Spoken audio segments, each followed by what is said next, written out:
ଚାଲନ୍ତୁ ସାଙ୍ଗମାନେ, ଆଜି ମୁଁ ଆପଣଙ୍କୁ ସ୍ୱର୍ଗଦ୍ୱାର ଭିତରକୁ ବୁଲାଇବାକୁ ନେଇଯିବି। ତ ସ୍ୱର୍ଗଦ୍ୱାର ପୁରା ବିଶ୍ୱରେ ପ୍ରସିଦ୍ଧ।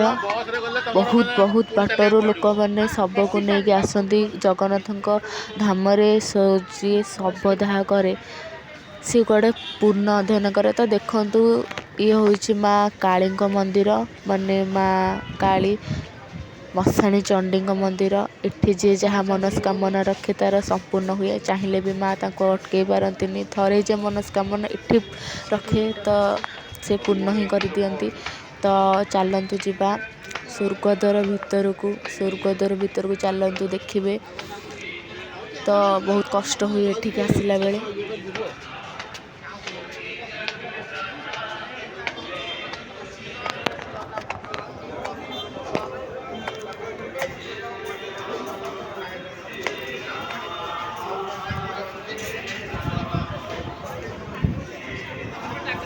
ଏ ଗେଟ୍ ହେଉଛି ସ୍ୱର୍ଗଦ୍ୱାର ବ୍ୟାକ୍ ଗେଟ୍। ଫ୍ରଣ୍ଟ ଗେଟ୍ ଅଛି, ଏଇଟା ହେଉଛି ବ୍ୟାକ୍ ଗେଟ୍ଟା। ତ ଖାଲି ସେତିକି ନୁହେଁ, ଖାଇବା ପିଇବାର ବ୍ୟବସ୍ଥା ବି ଏବେ ହେଇଯାଇଛି। ତ ଏଇ ଘର ଯେଉଁ ଦେଖୁଛନ୍ତି ସେଠି ଶବ ଦାହ ଘର। ଏଠି ଶବକୁ ବ୍ୟାକ୍ କରିକି ରଖନ୍ତି। ଶବ ନମ୍ବରିଂ ପରେ ଗୋଟେ ଏମିତି ଯାଆନ୍ତି। 5 ମିନିଟ୍କୁ ଛାଡ଼ିକି 5 ମିନିଟ୍ ଏମିତି ଡାଇରେକ୍ଟ ଶବ ଯାଏନି। ତ ଦେଖିପାରୁଥିବେ ବର୍ତ୍ତମାନ ସ୍ୱର୍ଗଦ୍ୱାରର ପୁରା ଦୃଶ୍ୟ। ତ ଦେଖନ୍ତୁ, ଆଉ ବହୁତ ମାନେ ମୁଁ କିଛି ବି କହିପାରୁନି, ବହୁତ ଇମୋସନାଲ୍ ହେଇଯାଉଛି। ତ ଦେଖନ୍ତୁ, ଶବ ବର୍ତ୍ତମାନ ଆସିବ ବୋଲି ଦେଖନ୍ତୁ ରେଡ଼ି ଚାଲିଛି। ତ ଦେଖନ୍ତୁ ବର୍ତ୍ତମାନ ବି ଶବ ପୋଡ଼ା ଚାଲିଛି। ଆଉ ଚାଲନ୍ତୁ ଆଗକୁ। ଏଠି ଦେଖନ୍ତୁ ନମ୍ବର ଲେଖା ହେଇଛି। ଏମିତି ସବୁ ନମ୍ବର ପରେ ନମ୍ବର ଆସିବ। ତ ଲୋକମାନେ ତାପରେ ଆସିବେ ଶବ ନେଇକି। ତ ଦେଖୁଥାନ୍ତୁ ଭିଡ଼ିଓଟି ଜାରି ରଖନ୍ତୁ। ଆଗକୁ ବହୁତ କିଛି ଆପଣଙ୍କୁ କହିବାର ଅଛି।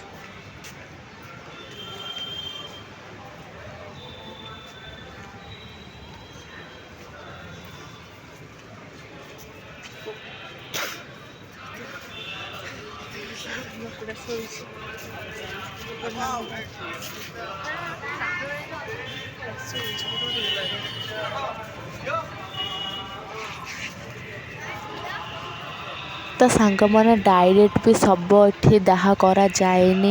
କୁହାଯାଏ ଆହେ ତସଦି କପାଳ, ଯଦି ପିଣ୍ଡରେ ପ୍ରାଣ ଥାଏ ତାହେଲେ ଆମକୁ କ୍ଷମା କର। ତ ତାପରେ ଯାଇକି ଶବ ଦାହ କରାଯାଏ। ଏଇ କଥାଟାକୁ 3 ଥର କହିଲା ପରେ ଯାଇକି ହୁଏ। ତାପରେ ବିଭିନ୍ନ ଯଜ୍ଞ ଯେଉଁ ଆମର ଛୋଟ ପୂଜା ହୁଏ, ତାପରେ ଯାଇକି ଶବ ସଂସ୍କାର ହୁଏ।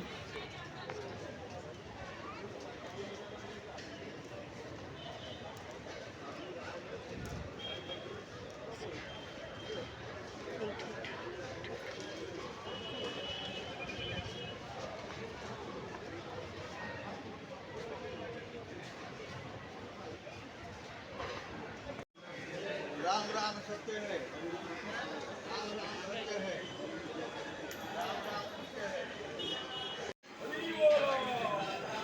राम राम सत्य है, राम राम सत्य, हरि बोलो। ଦେଖନ୍ତୁ ସାଙ୍ଗମାନେ, ଏଠି ପ୍ରଭୁ ଶିବ ପ୍ରତିଷ୍ଠା ହେଇଛନ୍ତି। ମଶାଣୀ ମାନେ ଶିବ ମାନେ ମଶାଣୀ। ମଶାଣୀଙ୍କ ବିନା ଶିବ ଅଧା ହେଉଛନ୍ତି ମଶାଣୀ ଅଧା। ତ 2 ଜଣଙ୍କ ବିନା 2 ଜଣ ଅଧୁରା। ତ ଇଏ ହେଉଛି ଶିବ ପ୍ରତିଷ୍ଠା ଏଠି ହେଇଛନ୍ତି। ତ ଏଠି ଗୋଟେ ଛୋଟ ବଗିଚାଟେ ଅଛି। ଫଟୋ ବାହାରୁ ଟୁରିଷ୍ଟ ଆସିଲେ ଉଠେଇ ପାରିବେ। ତ ଆଗକୁ ଚାଲନ୍ତୁ, ଆଗରେ ବି ଗୋଟେ ସୁନ୍ଦର ମନ୍ଦିର ଅଛି, ଆପଣମାନଙ୍କୁ ଦେଖାଉଛି। ତ ଆଗରେ ଗୋଟେ କୋଠରୀ ଅଛି। ସେ କୋଠରୀରେ ଏମିତି ଜଷ୍ଟ ସମସ୍ତେ ଫଟୋ ଉଠାନ୍ତି। ତ ଆସିଲେ ଏଠି ଆରାମସେ ବସନ୍ତି ଫାଷ୍ଟ। ତ ଯିଏ ପର୍ଯ୍ୟଟକ ଆସିଥିବେ ଶବ ନେଇକି, ଯେଉଁମାନେ ଆସିଥିବେ ବହୁତ ଦୂରରୁ, ଏଠି ଟିକେ ବସିକି ଶାନ୍ତି, ମାନେ କଷ୍ଟକର ଥିବେ, ଏଠି ଅନୁଭବ କରନ୍ତି।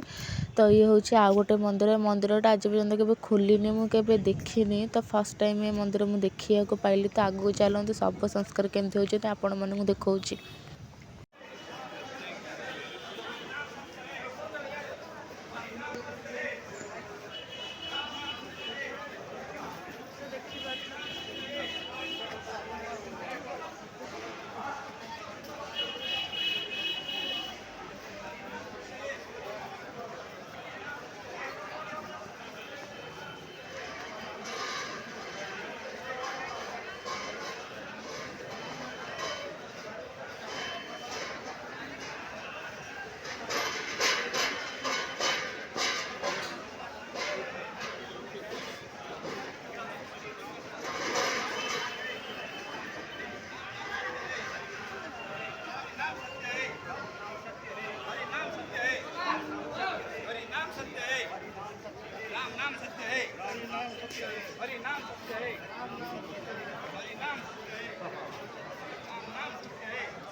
ତ ଶବ ସଂସ୍କାର ପାଇଁ ବର୍ତ୍ତମାନ କାଠ ଗଲା।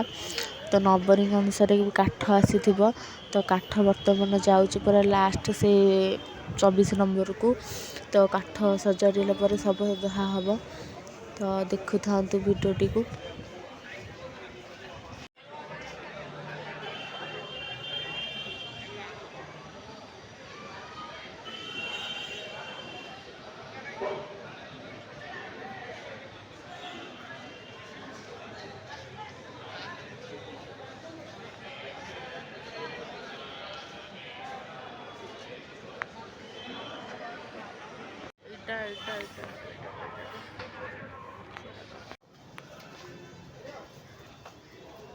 ତ ସାଙ୍ଗମାନେ ବର୍ତ୍ତମାନ ସନ୍ଧ୍ୟା ହେଲାଣି। ତ ଆମକୁ ଘରକୁ ଯିବାକୁ ପଡ଼ିବ। ତ ବର୍ତ୍ତମାନ ଆମେ ଘରକୁ ଯାଉଛୁ। ତ ଇଏ ହେଉଛି ମା କାଳୀଙ୍କ ମନ୍ଦିର। ତ ମା କାଳୀ ଆପଣମାନେ ସମସ୍ତଙ୍କୁ ବହୁତ ଭଲରେ ରଖିଥାନ୍ତୁ। ଦେଖନ୍ତୁ କାଳୀଙ୍କ ମନ୍ଦିର ଏଠି ସବୁ ଏଠି ପୂଜା କରିବା। ଏଠି କେହି ଏମିତି ପ୍ରାୟ ପୂଜା କରନ୍ତିନି, ପୂଜା ତ ହୁଏନି କେହି।